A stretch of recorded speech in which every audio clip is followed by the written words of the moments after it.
गरीब की जादुई बिरयानी मशीन। पालनपुर गांव में दिनकर नाम का एक गरीब आदमी रहता था। वो पास के शहर में फैक्ट्री में काम करता था। उसकी पत्नी सीमा घर पर ही रहकर काम करती थी। उनकी भगवान में बहुत श्रद्धा थी। गांव से काम के लिए दिनकर वो शहर जाता तो रास्ते में एक मंदिर पड़ता था। वहां रुककर आशीर्वाद जरूर लेता। दोनों गरीबी से कभी कभी दोनों को खाना भी नसीब ना होता। फिर एक दिन उन पर दुखों का पहाड़ टूट पड़ता है। शहर की फैक्ट्री बंद हो जाती है। दिनकर के पास करने को कोई काम नहीं रहता।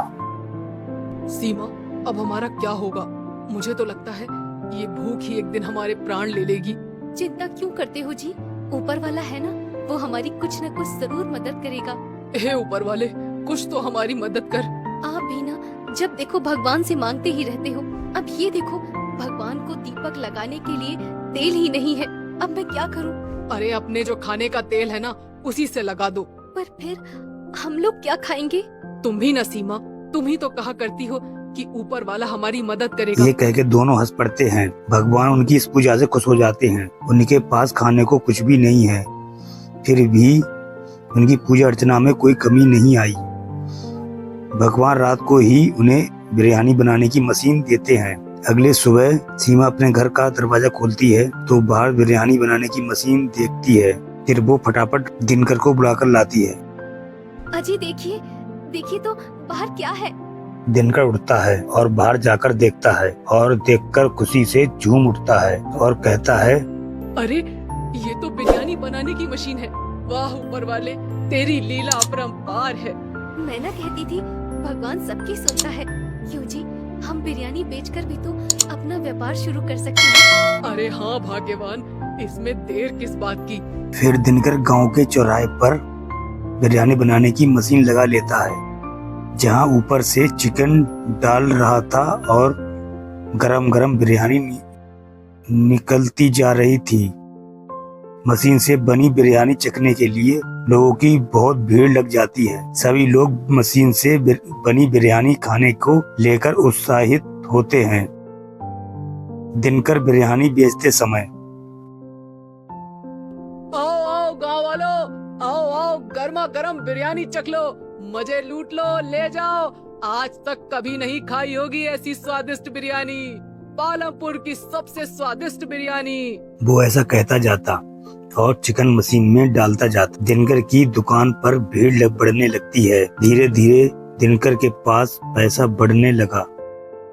दिनकर नया घर खरीद लेता है। दिनकर दुकान पर अब काम नहीं करता और उसने दुकान पर काम करने के लिए नौकर लगा लिए थे। दिनकर की बिरयानी दूर दूर तक बिकने लगी। अब उसने बिरयानी के दाम बढ़ा दिए थे। एक दिन दिनकर चिकन डालकर बिरयानी निकाल रहा था। फिर एक गरीब आता है और उससे बिरयानी मांगता है, पर वो गरीब भिखारी बिरयानी के दाम सुनकर चौंक जाता है। अरे बाप रे, इतनी महंगी। फिर दिनकर कहता है, दिनकर की बिरयानी किसी गरीब के लिए नहीं है। खाना है तो खाओ वरना चलते बनो। ना जाने कहां कहां से चले आते हैं। बिरयानी खाने की औकात नहीं है और चले आते हैं मुंह उठा के। ऐसा मत कहो दिनकर, तुम भी तो एक गरीब थे। गरीब था मूर्ख, अब नहीं हूँ। वो दिन बीत गए हैं। अब चलता बन यहाँ से, जबान मत लड़ा। आज तुम एक गरीब का मजाक बना रहे हो, पर याद रखना दिनकर, ये तुम्हें बहुत भारी पड़ेगा। तुम्हें मेरी बद्दुआ है कि तुम जहाँ थे वहीं दोबारा पहुँच जाओगे। तुमने आज एक गरीब का दिल दुखाया है। अरे ओ चल चल निकल यहाँ से। दिनकर ने अब पूजा पाठ करना भी बंद कर दिया था। क्यों जी, आजकल आपने पूजा पाठ क्यों बंद कर दिया? सीमा, तुम तो जानती ही हो मैं कितना व्यस्त रहता हूँ। आजकल इन सब चीजों के लिए समय ही कहाँ है। भगवान मेरे से वैसे ही बहुत खुश है। तुम देख तो रही हो ना, लक्ष्मी माता की कृपा कितनी है हम लोगों पर। आज हमारे पास क्या नहीं है? घर है, जमीन है, दुकान है, काम करने के लिए नौकर भी है। भला भगवान की कृपा नहीं है तो ये सब क्या है? तुम बिल्कुल फिक्र मत करो सीमा, भगवान मुझसे बहुत खुश है।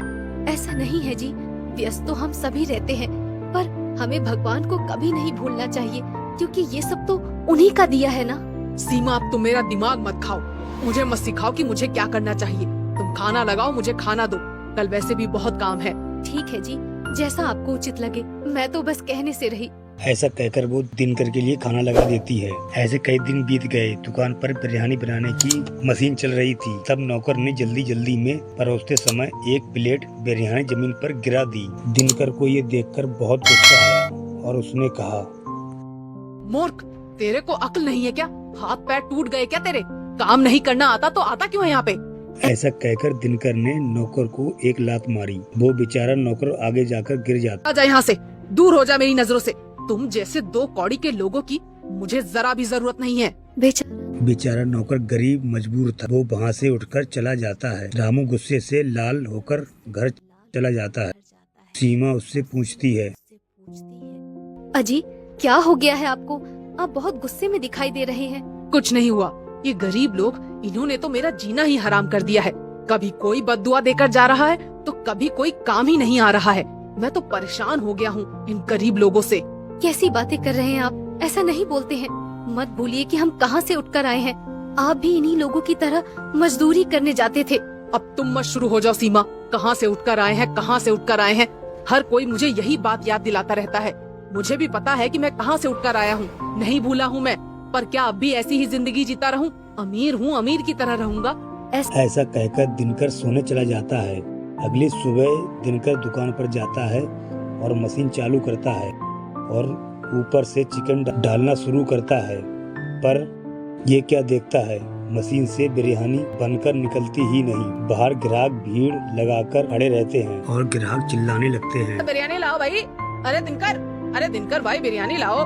अरे भाइयों, सब्र रखो। पता नहीं आज ये बिरयानी की मशीन क्यों नहीं चल रही है। दिनकर फिर मशीन चालू करता है पर मशीन फिर भी चालू नहीं होती है। दिनकर मशीन ठीक करने वाले मिस्त्री को बुलाकर लाता है। एक मिस्त्री मशीन ठीक करने आता है। मिस्त्री से कहता है, अरे मिस्त्री भाई, जरा देखो ना, कहीं कचरा तो नहीं फंस गया। मिस्त्री मशीन की पूरी जांच पड़ताल करता है। उसे कहीं भी कोई भी खराबी नजर नहीं आती है। मिस्त्री थक हार कर वहाँ से चला जाता है। आज इसमें ऐसा क्या हो गया है? ये चल क्यों नहीं रही है? धीरे धीरे जो भी ग्राहक वहाँ खड़े थे वो सब जाने लगते हैं। दिनकर ग्राहकों को समझाता है, अरे भाइयों, अरे कहाँ जा रहे हो? अभी चालू हो जाएगी, थोड़ा इंतजार करो। रुक जाओ, अरे भाई रुक जाओ, एक बार चालू हो जाने दो, फिर गरम गरम बिरयानी खिलाऊंगा और कम दाम में भी खिलाऊंगा। बस रुक जाओ रुक जाओ। पर दिनकर की कोई भी नहीं सुनता। सारी भीड़ दिनकर को भला बुरा कहकर वहाँ से चली जाती है। दिनकर फिर से मशीन चालू करता है पर मशीन चालू नहीं होती है। उसके सामने एक दिव्य शक्ति प्रकट होती है। वो दिव्य शक्ति दिनकर से कहती है, क्या हुआ दिनकर, मशीन चल नहीं रही? ये सोचकर परेशान हो रहे हो?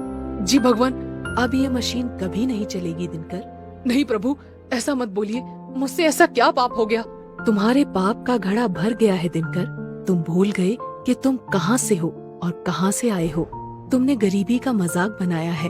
गरीब लोगों को बिरयानी नहीं खिलाई। अपने यहाँ काम करने वाले नौकरों को तुमने लातों से मारा है।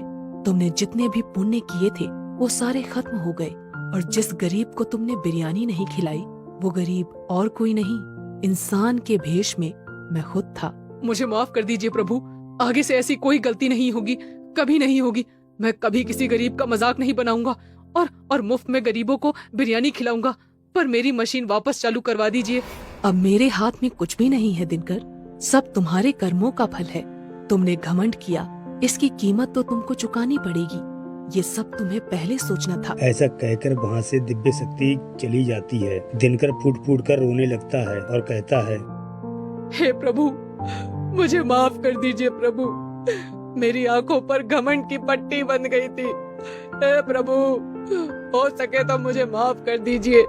दिनकर के पास फिर से गरीबी के दिन आ जाते हैं। वो वापस एक कुटिया में आ जाता है और वापस अपना जीवन गुजारने के लिए मजदूरी करने इधर उधर निकल जाता है।